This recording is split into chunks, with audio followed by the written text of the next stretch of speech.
Attention Outlook।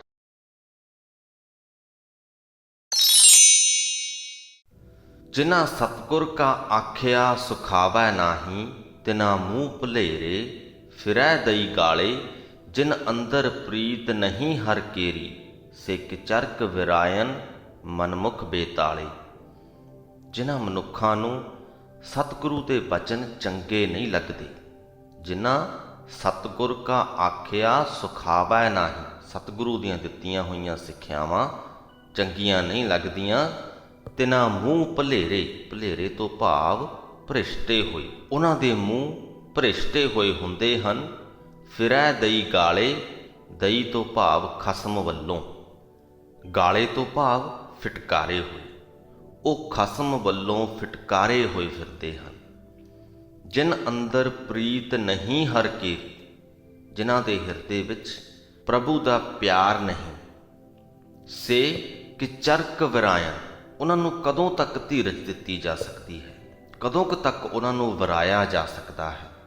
ਮਨਮੁਖ ਬੇਤਾਲੇ, ਉਹ ਮਨ ਦੇ ਮੁਰੀਦ ਇਨਸਾਨ ਭੂਤਾਂ ਵਾਂਗ ਹੀ ਭਟਕਦੇ ਹਨ। ਭੂਤਾਂ ਨੂੰ ਇੱਥੇ ਇੱਕ ਉਦਾਹਰਣ ਮਾਤਰ ਲਿਆ ਗਿਆ ਹੈ। ਫਿਲਮਾਂ, ਨਾਟਕਾਂ, ਸੀਰੀਅਲਾਂ ਦੇ ਵਿੱਚ ਅਸੀਂ ਭੂਤਾਂ ਦੇ ਜਿਸ ਪ੍ਰਕਾਰ ਦੇ ਵੀ ਕਿਰਦਾਰ ਦੇਖੇ ਹਨ, ਇਹ ਕਹਿ ਸਕਦੇ ਹਾਂ ਕਿ ਉਹਨਾਂ ਨੂੰ ਸਮਝਾਇਆ ਨਹੀਂ ਜਾ ਸਕਦਾ। ਤਾਂ ਉਸ ਉਦਾਹਰਣ ਮਾਤਰ ਦੇ ਨਾਲ ਗੁਰੂ ਜੀ ਸਾਨੂੰ ਇਹ ਸਮਝਾਉਣਾ ਚਾਹੁੰਦੇ ਹਨ ਕਿ ਜੋ ਮਨਮੁਖ ਹਨ, ਉਹਨਾਂ ਨੂੰ ਵੀ ਸਮਝਾਇਆ ਨਹੀਂ ਜਾ ਸਕਦਾ, ਉਹਨਾਂ ਨੂੰ ਵਰਾਇਆ ਨਹੀਂ ਜਾ ਸਕਦਾ, ਧੀਰਜ ਨਹੀਂ ਦਿੱਤਾ ਜਾ ਸਕਦਾ, ਉਹ ਭਟਕਦੇ ਹੀ ਰਹਿੰਦੇ ਹਨ।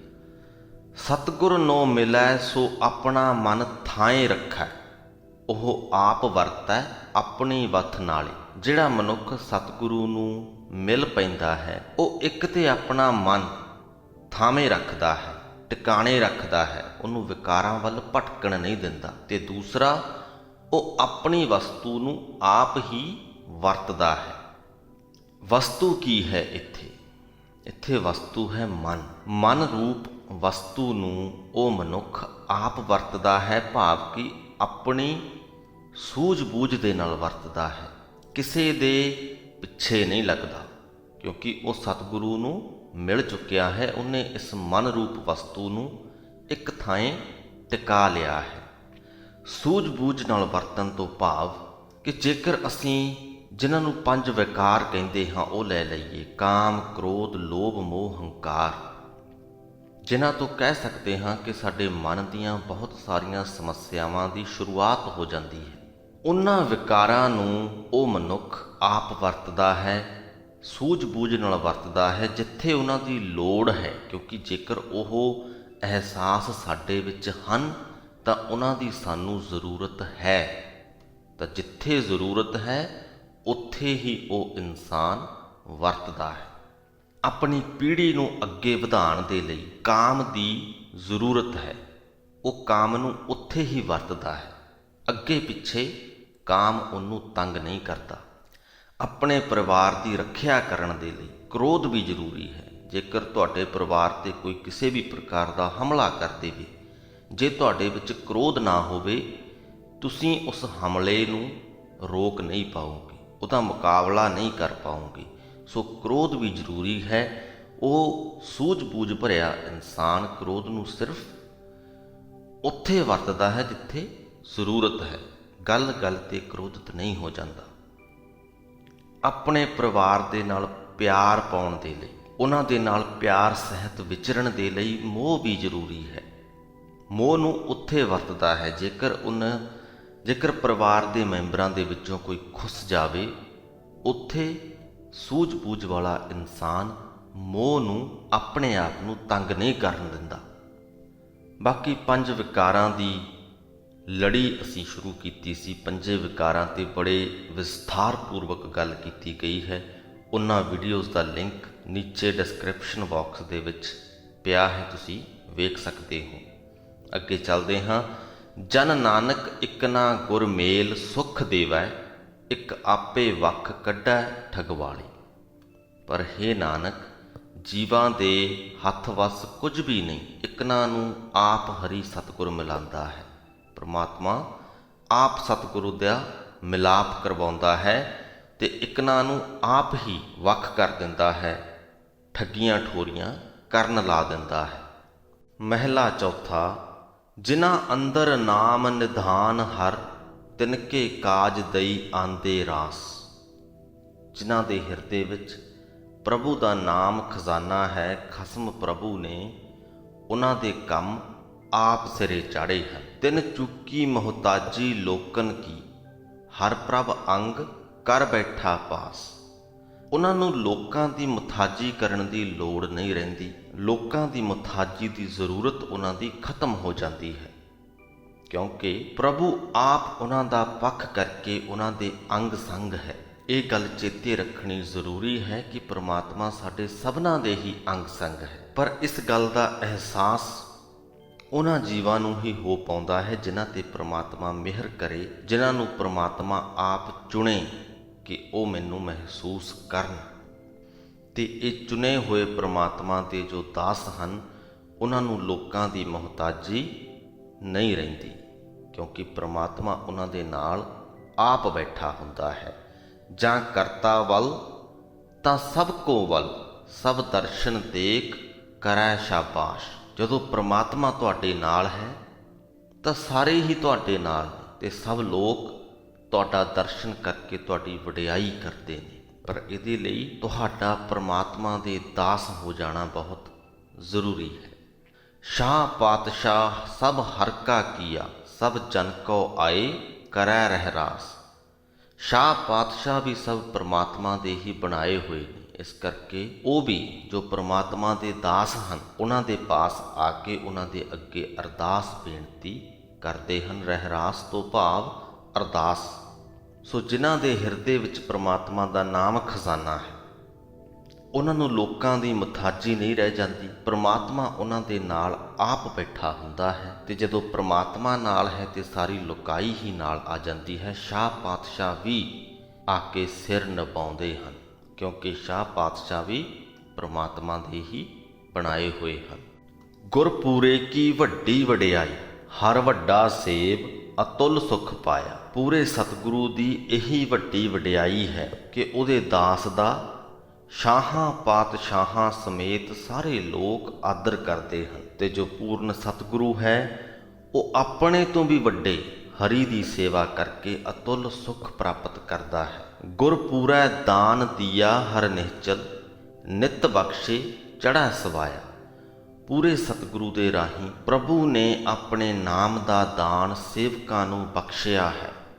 ਉਹ ਦਾਨ ਅਜਿਹਾ ਹੈ ਜੋ ਨਿਹਚਲ ਹੈ। ਨਿਹਚਲ ਤੋਂ ਭਾਵ ਕਦੇ ਵੀ ਨਾ ਮੁੱਕਣ ਵਾਲਾ। ਕਦੇ ਨਹੀਂ ਮੁੱਕਦਾ ਪ੍ਰਮਾਤਮਾ ਦਾ ਨਾਮਦਾਨ ਜਿਸ ਸੇਵਕ ਨੂੰ ਮਿਲ ਜਾਏ ਉਹਦੇ ਕੋਲੋਂ, ਬਲਕਿ ਨਿਤ ਬਖਸ਼ੇ ਚੜ੍ਹਾ ਸਵਾਇਆ।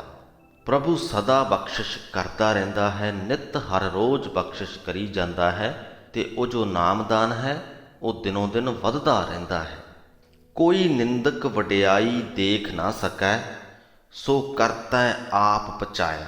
ਹਾਲਾਂਕਿ ਪ੍ਰਭੂ ਦਾ ਜੋ ਸੇਵਕ ਹੈ, ਬਹੁਤ ਸਾਰੇ ਲੋਕ ਉਹਦੀ ਵਡਿਆਈ ਨੂੰ ਸਮਝ ਜਾਂਦੇ ਹਨ, ਉਹਦੇ ਅੱਗੇ ਆ ਕੇ ਸਿਰ ਨਿਵਾਉਂਦੇ ਹਨ, ਉਹਦੇ ਵੱਲ ਦੇ ਹੋ ਜਾਂਦੇ ਹਨ, ਪਰ ਫਿਰ ਵੀ ਕਈ ਨਿੰਦਕ ਬਚ ਜਾਂਦੇ ਹਨ, ਜਿਹੜੇ ਇਹ ਸਭ ਕੁਝ ਵੇਖ ਕੇ ਜਰ ਨਹੀਂ ਸਕਦੇ। ਉਹਨਾਂ ਨਿੰਦਕਾਂ ਦੇ ਅੰਦਰ ਈਰਖਾ ਵੀ ਪ੍ਰਮਾਤਮਾ ਨੇ ਹੀ ਪਾਈ ਹੈ। ਉਹਨਾਂ ਨੂੰ ਈਰਖਾ ਦੀ ਅੱਗ ਦੇ ਵਿੱਚ ਦੁਖੀ ਵੀ ਪ੍ਰਮਾਤਮਾ ਆਪ ਹੀ ਕਰਦਾ ਹੈ। ਜਨ ਨਾਨਕ ਗੁਣ ਬੋਲੇ ਕਰਤੇ ਕੇ, ਭਗਤਾਂ ਨੂੰ ਸਦਾ ਰੱਖਦਾ ਆਇਆ। ਮੈਂ ਦਾਸ ਨਾਨਕ ਸਿਰਜਣਹਾਰ ਦੇ ਗੁਣ ਗਾਉਂਦਾ ਹਾਂ। ਉਹ ਆਪਣੇ ਭਗਤਾਂ ਦੀ ਸਦਾ ਹੀ ਰਾਖੀ ਕਰਦਾ ਆਇਆ ਹੈ। ਪੌੜੀ। ਤੂੰ ਸਾਹਿਬ ਅਗੰਮ ਦਇਆਲ ਹੈ, ਵੱਡ ਦਾਤਾ ਦਾਣਾ, ਤੁਧ ਜੇਵਡ ਮੈਂ ਹੋਰ ਕੋ ਤਿਸ ਨਾ ਆਵਈ। ਤੂੰ ਹੈ ਸੁਗੜ ਮੇਰਾ ਮਨ ਭਾਣਾ। ਹੇ ਪ੍ਰਭੂ, ਤੂੰ ਅਪਹੁੰਚ ਤੇ ਦਿਆਲ ਮਾਲਕ ਹੈ। ਤੂੰ ਸਾਹਿਬ ਅਗੰਮ ਦਇਆਲ ਹੈ, ਵੱਡ ਦਾਤਾ ਦਾਣਾ, ਵੱਡਾ ਦਾਤਾ ਤੇ ਸਿਆਣਾ ਹੈ। ਦਾਣਾ ਤੋਂ ਭਾਵ ਸਿਆਣਾ। ਤੁਧ ਜੇਵਡ ਮੈਂ ਹੋਰ ਕੋ ਦਿਸ ਨਾ ਆਵਈ। ਮੈਨੂੰ ਤੇਰੇ ਜਿੱਡਾ ਵੱਡਾ ਹੋਰ ਕੋਈ ਵੀ ਦਿਖਾਈ ਨਹੀਂ ਦਿੰਦਾ। ਤੂੰ ਹੈ ਸੁਗੜ ਮੇਰਾ ਮਨ ਭਾਣਾ। ਤੂੰ ਹੀ ਸਿਆਣਾ ਹੈ ਤੇ ਮੇਰੇ ਮਨ ਨੂੰ ਪਿਆਰਾ ਲੱਗਦਾ ਹੈ। ਮੋਹ ਕੁਟੰਬ ਤਿਸ ਆਮਦਾ, ਸਭ ਚੱਲਣ ਹਾਰਾ ਆਵਣ ਜਾਣਾ। ਇਹ ਜੋ ਟੱਬਰ ਦਿਖਦਾ ਹੈ ਤੇ ਟੱਬਰ ਦੇ ਨਾਲ ਮੇਰਾ ਮੋਹ ਦਿਖਦਾ ਹੈ, ਇਹ ਸਭ ਤੇ ਚੱਲਣਹਾਰਾ ਹੈ, ਬਿਨਸਨਹਾਰ ਹੈ। ਇਹਨੇ ਸਦਾ ਇੱਥੇ ਨਹੀਂ ਰਹਿਣਾ, ਸੰਸਾਰ ਦੇ ਵਿੱਚ ਜੰਮਣ ਮਰਨ ਦਾ ਕਾਰਨ ਬਣਦਾ ਹੈ। ਜੋ ਬਿਨ ਸੱਚੇ ਹੋਰਤ ਚਿੱਤ ਲਾਇੰਦੇ, ਸੇ ਕੁੜਿਆਰ ਕੂੜਾ ਤਿਨ ਮਾਣ।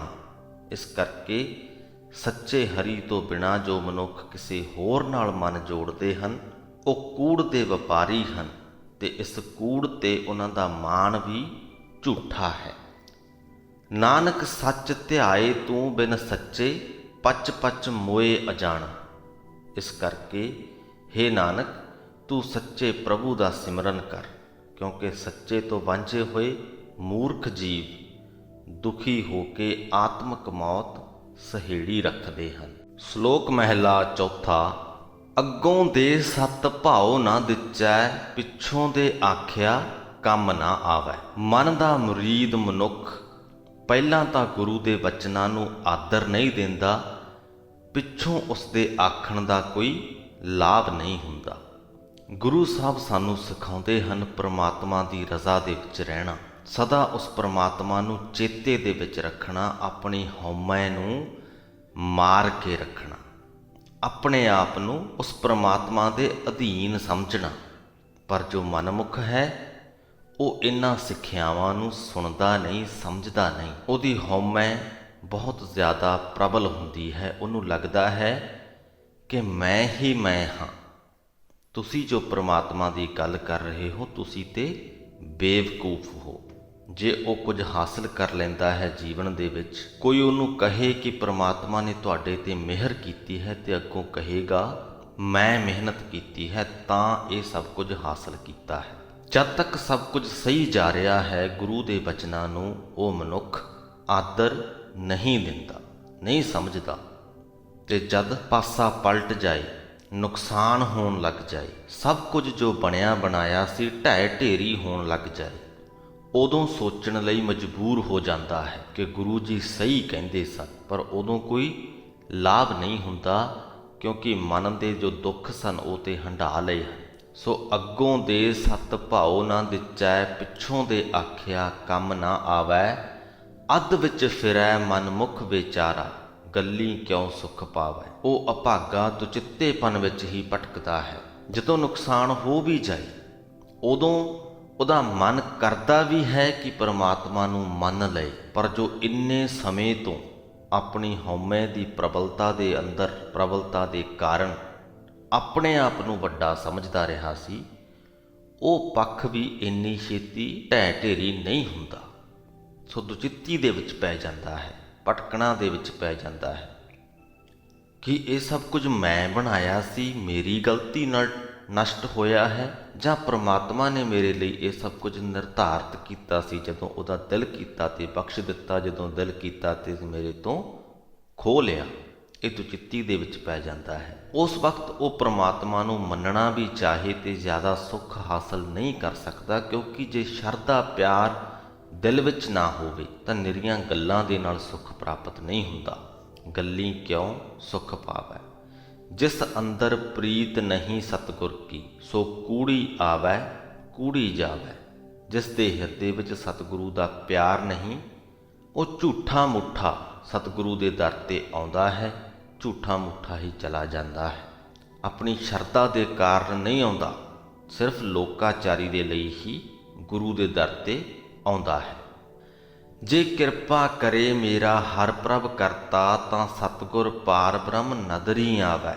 ਜੇ ਮੇਰਾ ਸਿਰਜਣਹਾਰ ਪ੍ਰਭੂ ਮਿਹਰ ਕਰੇ ਤਾਂ ਉਸ ਮਨੁੱਖ ਨੂੰ, ਉਸ ਮਨਮੁਖ ਮਨੁੱਖ ਨੂੰ ਵੀ ਦਿਸ ਪੈਂਦਾ ਹੈ ਕਿ ਸਤਿਗੁਰੂ ਪਾਰ ਬ੍ਰਹਮ ਦਾ ਰੂਪ ਹੈ।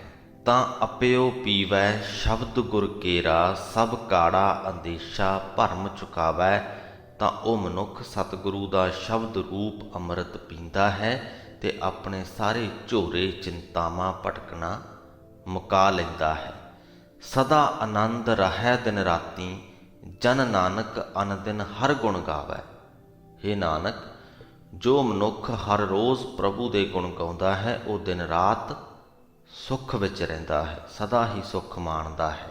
ਮਹਿਲਾ ਚੌਥਾ। ਗੁਰ ਸਤਿਗੁਰ ਕਾ ਜੋ ਸਿੱਖ ਅਖਾਏ, ਸੋ ਭਲ ਕੇ ਉਠ ਹਰ ਨਾਮ ਧਿਆਵੈ। ਜੋ ਮਨੁੱਖ ਸਤਿਗੁਰੂ ਦਾ ਸਿੱਖ ਅਖਵਾਉਂਦਾ ਹੈ, ਸੱਚਾ ਸਿੱਖ ਜਿਸ ਨੂੰ ਲੋਕ ਆਖਦੇ ਹਨ, ਉਹ ਰੋਜ਼ ਸਵੇਰੇ ਉੱਠ ਕੇ ਹਰ ਨਾਮ ਦਾ ਸਿਮਰਨ ਕਰਦਾ ਹੈ, ਪ੍ਰਮਾਤਮਾ ਦਾ ਨਾਮ ਧਿਆਉਂਦਾ ਹੈ। ਉਦਮ ਕਰੇ ਭਲ ਕੇ ਪ੍ਰਭਾਤੀ, ਇਸ਼ਨਾਨ ਕਰੇ ਅੰਮ੍ਰਿਤ ਸਰ ਨਾਵੈ। ਹਰ ਰੋਜ਼ ਸਵੇਰੇ ਉਦਮ ਕਰਦਾ ਹੈ, ਇਸ਼ਨਾਨ ਕਰਦਾ ਹੈ, ਫਿਰ ਅੰਮ੍ਰਿਤ ਦੇ ਸਰੋਵਰ ਵਿੱਚ ਵੀ ਡੁੱਬੀ ਲਾਉਂਦਾ ਹੈ। ਇਹ ਅੰਮ੍ਰਿਤ ਦਾ ਸਰੋਵਰ ਪ੍ਰਮਾਤਮਾ ਦੇ ਨਾਮ ਰੂਪੀ ਸਰੋਵਰ ਹੈ। ਉਹਦੇ ਵਿੱਚ ਆਪਣੇ ਮਨ ਦੀ ਚੁੰਬੀ ਲਗਾਉਂਦਾ ਹੈ। ਉਪਦੇਸ਼ ਗੁਰੂ ਹਰ ਹਰ ਜਪ ਜਾਪੈ, ਸਭ ਕਿਲ ਵਿਖ ਪਾਪ ਦੋਖ ਲੈ ਜਾਵੈ। ਸਤਿਗੁਰੂ ਦੇ ਉਪਦੇਸ਼ ਦੁਆਰਾ ਪ੍ਰਭੂ ਦੇ ਨਾਮ ਦਾ ਜਾਪ ਜਪਦਾ ਹੈ ਤੇ ਇਸ ਤਰ੍ਹਾਂ ਉਸਦੇ ਸਾਰੇ ਪਾਪ ਵਿਕਾਰ ਲੈ ਜਾਂਦੇ ਹਨ। ਇਹ ਪਾਪ ਵਿਕਾਰ ਮਨ ਤੋਂ ਲੈਂਦੇ ਹਨ ਤੇ ਜਦੋਂ ਮਨ ਤੋਂ ਲੈ ਗਏ ਤੇ ਅੱਗੇ ਤੋਂ ਮਨੁੱਖ ਕੋਈ ਗਲਤ ਕਾਰਜ ਨਹੀਂ ਕਰਦਾ, ਪਰ ਜੋ ਪਿੱਛੇ ਗਲਤ ਕਾਰਜ ਕਰ ਚੁੱਕਿਆ ਹੈ ਉਹ ਸਹੀ ਨਹੀਂ ਹੋ ਜਾਂਦੇ, ਕਿਉਂਕਿ ਉਹ ਸਮਾਂ ਤੇ ਬੀਤ ਚੁੱਕਿਆ ਹੈ। ਜੋ ਗਲਤ ਹੋ ਗਿਆ ਹੈ ਉਹ ਗਲਤ ਹੋ ਗਿਆ ਹੈ, ਉਹਨੂੰ ਸਹੀ ਨਹੀਂ ਕੀਤਾ ਜਾ ਸਕਦਾ। ਤਾਂ ਪਾਪ ਦੀ ਜੋ ਪਰਿਭਾਸ਼ਾ ਲੋਕ ਆਮ ਤੌਰ 'ਤੇ ਸਮਝ ਜਾਂਦੇ ਹਨ ਕਿ ਪਿੱਛੇ ਕੁਝ ਗਲਤ ਕੀਤਾ ਸੀ, ਉਹਦਾ ਪਾਪ ਚੜ੍ਹ ਗਿਆ, ਹੁਣ ਪਾਠ ਕਰ ਲਈਏ ਤੇ ਪਾਪ ਉਤਰ ਜਾਏਗਾ। ਨਹੀਂ, ਉਹ ਜੋ ਗਲਤ ਕੀਤਾ ਸੀ ਉਹ ਗਲਤ ਹੀ ਰਹੇਗਾ। ਜੇ ਉਹਦੀ ਸਜ਼ਾ ਕੋਈ ਬਣਦੀ ਹੈ ਤੇ ਉਹ ਮਿਲਣੀ ਚਾਹੀਦੀ ਹੈ। ਪਰ ਹਾਂ, ਉਹ ਜੋ ਗਲਤ ਕਰਨ ਦੀ ਸੋਚ ਸੀ, ਉਹ ਵਾਲਾ ਜੋ ਪਾਪ ਸੀ, ਉਹ ਪਾਠ ਕਰਕੇ ਤੁਹਾਡੇ ਮਨ ਤੋਂ ਉਤਰ ਸਕਦਾ ਹੈ। ਉਹ ਵੀ ਤਾਂ ਜੇਕਰ ਪਾਠ ਨੂੰ ਸਮਝ ਕੇ ਕਰੋਗੇ, ਗੁਰਬਾਣੀ ਨੂੰ ਸਮਝ ਕੇ ਕਰੋਗੇ। ਜੇ ਸਿਰਫ ਪਾਠ ਕਰਨਾ ਹੈ, ਸਮਝਣਾ ਨਹੀਂ ਹੈ, ਫਿਰ ਤੁਹਾਡੇ ਮਨ ਤੋਂ ਕੋਈ ਪਾਪ ਉਤਰ ਨਹੀਂ ਸਕਦਾ ਤੇ ਤੁਹਾਨੂੰ ਆਪਣੇ ਆਸ-ਪਾਸ ਹੀ ਅਜਿਹੀਆਂ ਬਹੁਤ ਸਾਰੀਆਂ ਉਦਾਹਰਨਾਂ ਮਿਲ ਜਾਣਗੀਆਂ ਜਿਨ੍ਹਾਂ ਬਾਰੇ ਤੁਸੀਂ ਜਾਣਦੇ ਹੋਵੋਗੇ ਕਿ ਉਹ ਨਿਯਮਿਤ ਤੌਰ 'ਤੇ ਪਾਠ ਕਰਦੇ ਹਨ, ਪਰ ਫਿਰ ਠੱਗੀਆਂ ਠੋਰੀਆਂ ਵੀ ਕਰਦੇ ਹਨ। ਤਾਂ ਉਹਨਾਂ ਦੇ ਮਨ ਤੋਂ ਪਾਪ ਉਤਰਿਆ ਕਿਉਂ ਨਹੀਂ? ਕਿਉਂਕਿ ਉਹਨਾਂ ਨੇ ਸਿਰਫ ਲੋਕਾਚਾਰੀ, ਸਿਰਫ ਦਿਖਾਵੇ ਰੂਪ ਪਾਠ ਕੀਤਾ, ਗੁਰਬਾਣੀ ਨੂੰ ਸਮਝਿਆ ਨਹੀਂ। ਜੇ ਸਮਝਦੇ ਤੇ ਮਨ ਤੋਂ ਪਾਪ ਉਤਰ ਜਾਂਦੇ। ਅੱਗੇ ਚੱਲਦੇ ਹਾਂ। ਫਿਰ ਚੜ੍ਹਾ ਦਿਵਸ ਗੁਰਬਾਣੀ ਗਾਵੈ, ਬਹਿੰਦਿਆਂ ਉੱਠਦਿਆਂ ਹਰ ਨਾਮ ਧਿਆਵੈ। ਫਿਰ ਗੁਰੂ ਜੀ ਕਹਿੰਦੇ ਦਿਨ ਚੜ੍ਹ ਜਾਂਦਾ ਹੈ ਤਾਂ ਸਤਿਗੁਰੂ ਦਾ ਸੱਚਾ ਸਿੱਖ ਗੁਰਬਾਣੀ ਦਾ ਕੀਰਤਨ ਕਰਦਾ ਹੈ, ਗੁਰਬਾਣੀ ਨੂੰ ਗਾਉਂਦਾ ਹੈ। ਦਿਨ ਭਰ ਬਹਿੰਦਿਆਂ ਉੱਠਦਿਆਂ ਪ੍ਰਮਾਤਮਾ ਦਾ ਨਾਮ ਸਿਮਰਦਾ ਹੈ। ਦਿਨ ਭਰ ਜੋ ਵੀ ਕਾਰਜ ਕਰ ਰਿਹਾ ਹੈ ਉਹ ਕਰਦਿਆਂ ਕਰਦਿਆਂ ਵੀ ਪ੍ਰਮਾਤਮਾ ਦਾ ਨਾਮ ਧਿਆਉਂਦਾ ਹੈ। ਸੋ ਸਾਸ ਗਿਰਾਸ ਧਿਆਏ ਮੇਰਾ ਹਰ, ਹਰ ਸੋ ਗੁਰਸਿੱਖ ਗੁਰੂ ਮਨ ਭਾਵੈ। ਸਤਿਗੁਰੂ ਦੇ ਮਨ ਵਿੱਚ ਉਹ ਸਿੱਖ ਚੰਗਾ ਲੱਗਦਾ ਹੈ ਜੋ ਪਿਆਰੇ ਪ੍ਰਭੂ ਨੂੰ ਹਰ ਦਮ ਯਾਦ ਕਰਦਾ ਹੈ, ਆਪਣੇ ਹਰ ਸਾਹ ਨਾਲ, ਆਪਣੀ ਹਰ ਗਰਾਈ ਨਾਲ ਯਾਦ ਕਰਦਾ ਹੈ, ਧਿਆਉਂਦਾ ਹੈ। ਸੋ ਇਸ ਦੇ ਨਾਲ ਹੀ ਸ੍ਰੀ ਗੁਰੂ ਗ੍ਰੰਥ ਸਾਹਿਬ ਜੀ ਦੇ 305ਵੇਂ ਅੰਗ ਦੀ ਬਾਣੀ ਦੀ ਵਿਆਖਿਆ ਦੀ ਸਮਾਪਤੀ ਹੁੰਦੀ ਹੈ ਜੀ। ਅੱਜ ਦੀ ਗੁਰਬਾਣੀ ਦੇ ਵਿੱਚੋਂ ਅਸੀਂ ਜੋ ਆਪਣੀ ਚੀਜ਼ ਆਪ ਵਰਤਣ ਵਾਲਾ ਲੈਸਨ ਸਿੱਖਿਆ, ਅਸੀਂ ਜੋ ਸਿੱਖੀ ਹੈ ਉਹ ਕਾਫੀ ਮਹੱਤਵਪੂਰਨ ਹੈ ਕਿ ਅਸੀਂ ਆਪਣੇ ਮਨ ਨੂੰ ਆਪਣੇ ਹਿਸਾਬ ਨਾਲ, ਆਪਣੀ ਸੂਝ-ਬੂਝ ਨਾਲ ਵਰਤਣਾ ਹੈ। ਉਹ ਸੂਝ-ਬੂਝ ਹਾਲਾਂਕਿ ਪ੍ਰਮਾਤਮਾ ਨੇ ਹੀ ਸਾਨੂੰ ਬਖਸ਼ਣੀ ਹੈ, ਕਿਸੇ ਨੂੰ ਘੱਟ ਕਿਸੇ ਨੂੰ ਵੱਧ। ਜਿੰਨੀ ਕਿ ਵੀ ਪ੍ਰਮਾਤਮਾ ਨੇ ਬਖਸ਼ੀ ਹੈ ਉਸ ਹਿਸਾਬ ਨਾਲ ਹੀ ਅਸੀਂ ਆਪਣੇ ਮਨ ਨੂੰ ਵਰਤ ਸਕਦੇ ਹਾਂ। ਪਰ ਘੱਟੋ ਘੱਟ ਅਸੀਂ ਇਹ ਗੱਲ ਤੇ ਸਮਝ ਹੀ ਸਕਦੇ ਹਾਂ ਕਿ ਜੋ ਕਾਮ, ਕ੍ਰੋਧ, ਲੋਭ, ਮੋਹ, ਹੰਕਾਰ ਹਨ, ਸਾਡੇ ਜੀਵਨ ਦੇ ਵਿੱਚ ਇਹਨਾਂ ਦੀ ਆਪੋ ਆਪਣੀ ਥਾਂ ਹੈ। ਇਹਨਾਂ ਨੂੰ ਉਸ ਥਾਂ ਦੇ ਮੁਤਾਬਕ ਹੀ ਵਰਤਿਆ ਜਾਵੇ। ਅੱਗੇ ਪਿੱਛੇ ਇਹਨਾਂ ਦੀ ਵਰਤੋਂ ਵਿਕਾਰ ਬਣਦੀ ਹੈ, ਉਹਦੇ ਤੋਂ ਬਚਿਆ ਜਾਵੇ। ਤੇ ਦੂਜੀ ਸਿੱਖਿਆ ਜੋ ਅੱਜ ਦੀ ਬਾਣੀ ਦੇ ਵਿੱਚੋਂ ਅਸੀਂ ਲੈਣੀ ਹੈ ਉਹ ਇਹ ਹੈ ਕਿ ਜੇ ਗੁਰੂ ਘਰ ਜਾਂਦੇ ਹਾਂ ਤਾਂ ਇਸ ਕਰਕੇ ਜਾਈਏ ਕਿਉਂਕਿ ਗੁਰੂ ਦੇ ਨਾਲ ਸਾਡਾ ਪ੍ਰੇਮ ਹੈ, ਸਿਰਫ ਲੋਕਾਚਾਰੀ ਲਈ ਨਾ ਜਾਈਏ। ਤੀਜਾ, ਜੇ ਪਾਠ ਕਰਦੇ ਹਾਂ ਤਾਂ ਗੁਰਬਾਣੀ ਨੂੰ ਸਮਝ ਕੇ ਕਰੀਏ ਤਾਂ ਕਿ ਸਾਡੇ ਮਨ ਤੋਂ ਪਾਪ ਉਤਰਨ, ਸਿਰਫ ਲੋਕਾਚਾਰੀ ਲਈ ਪਾਠ ਨਾ ਕਰੀਏ। ਸਿਰਫ ਇਸ ਕਰਕੇ ਪਾਠ ਨਾ ਕਰੀਏ ਕਿ ਪਾਠ ਕਰਨਾ ਹੈ, ਇਸ ਕਰਕੇ ਕਰੀਏ ਕਿ ਗੁਰਬਾਣੀ ਨੂੰ ਸਮਝਣਾ ਹੈ। ਸੋ ਉਮੀਦ ਕਰਦੇ ਹਾਂ ਇੰਨੀਆਂ ਸਾਰੀਆਂ ਸਿੱਖਿਆਵਾਂ ਤੁਹਾਡੇ ਮਨ ਦੇ ਵਿੱਚ ਘਰ ਕਰ ਗਈਆਂ ਹੋਣਗੀਆਂ ਅਤੇ ਤੁਹਾਡੇ ਜੀਵਨ ਦੇ ਵਿੱਚ ਇਹਨਾਂ ਦਾ ਲਾਭ ਵੀ ਤੁਹਾਨੂੰ ਜ਼ਰੂਰ ਮਿਲੇਗਾ। ਇੱਥੇ ਹੀ ਅੱਜ ਦੀ ਵੀਡੀਓ ਦੀ ਸਮਾਪਤੀ ਕਰਦੇ ਹਾਂ ਜੀ। ਬੁਲਾਓ ਫਤਿਹ। ਵਾਹਿਗੁਰੂ ਜੀ ਕਾ ਖਾਲਸਾ, ਵਾਹਿਗੁਰੂ ਜੀ ਕੀ ਫਤਿਹ।